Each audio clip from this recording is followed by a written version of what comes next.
Well, let's do the Duke. Helen Mirren was on the show talking about it, pointed out Roger Michel's final dramatic feature had an sort of extraordinarily varied CV.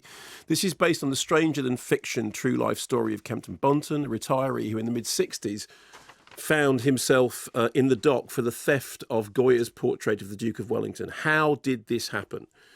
As per the film, and Jim Broadbent's brilliant central performance, I have to say, Kempton Bunton is an eccentric soap boxer who had removed certain valves from his television on the basis that it would stop him being able to receive the BBC and therefore free him from the licence fee, to which he was mightily opposed, particularly in the case of pensioners.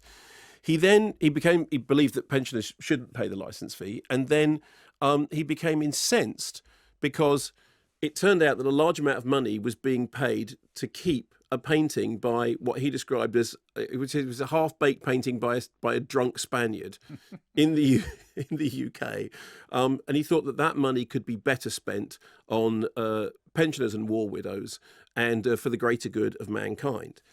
So when the painting goes missing, the authorities believe that it must have been some criminal mastermind, some incredible organised gang of commandos, probably, very, very high level. And of course, if you've seen Dr. No, 1962 film, there's a bit when Bond is in Dr. No's there. I've got an email. Okay, fine. just a minute. And there he is. And then, of course, apparently that painting then got stolen, but the painting that they did to replace it. So everyone thinks that that's what's happened to it. So his wife, Dorothy, played by Helen, I'm a bit cross with you, Mirren, yes, is shocked when it turns up in her wardrobe. Here's a clip. It was you? You stole the pin? It's not theft for money, it's, for the campaign. You're a madman. But you swore to me, you promised, if you've involved old Jackie in Jackie's this, had nothing to do with it. Well, why is he wearing rubber gloves half the time? He then? helped me build the panel. So he is involved? He hasn't touched the painting, not without rubber gloves on. I'm shaken. It's the shock. Shock, yes, I'm shocked. There's a stolen masterpiece in my wardrobe. Taking it back. Anything else I need to know? It's very funny. He hasn't touched it. Well, he hasn't touched it without gloves. And so the film is therefore, it's telling a true story, which is a stranger than fiction story anyway. And actually the story has many twists and turns. And the film kind of takes certain dramatic licenses to make the thing flow.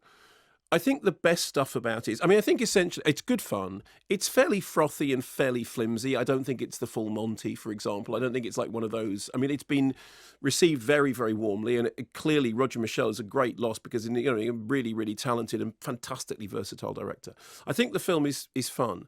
The stuff that raises it up is the two central performances. Jim Broadbent is great as this. He believes in doing good around the world, and yet at home he's just a complete annoyance to his wife, who clearly loves him but is exasperated. And I have to say, nobody does exasperated quite as well as Helen Mirren. There's a scene in the film in which she's basically sitting in a chair doing embroidery or knitting, and without saying anything at all, she's just exuding this kind of huge disapproval. If you were married to Kempton Bunton, you would be seething too. Exactly. For all of the good that he might be doing. Yes, he's insufferable. Annoying. Absolutely insufferable. And I think that what Broadbent does is find that sweet spot between insufferable and, okay, but with it because he's one of those British underdog characters.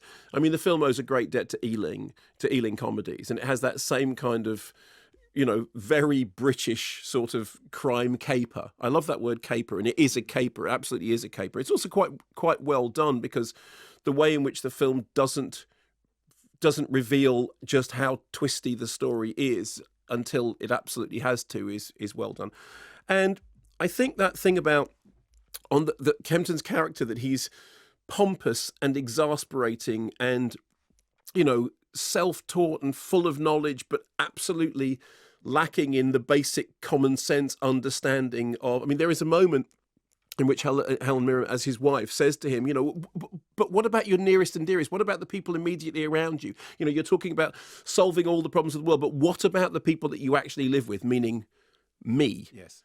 And I think the chemistry between the two of them is really well done. I think that the film is at its best when it has those two as as that couple.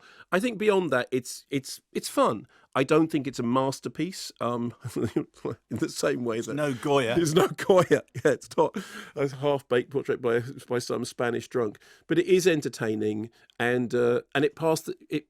And I don't mean this badly, but it goes down nicely with a cup of tea, Mrs. I mean, and it is caper-ish, but it's not. It sort of concentrates far more on the relationships in the house than like a crime caper. Yes, but in a way, the best crime. I mean, certainly the Ealing capers, were Ealing comedies or Ealing crime inflicted were that. Nowadays, we think of crime capers as being like a Steven Soderbergh heist movie, and actually, It's not that. No, it's not that. But that original, what crime caper used to mean, was much more like people sitting around with cups of tea, worrying about the fact that they've got, whiskey stashed in, underneath the baby's cot, that sort of thing.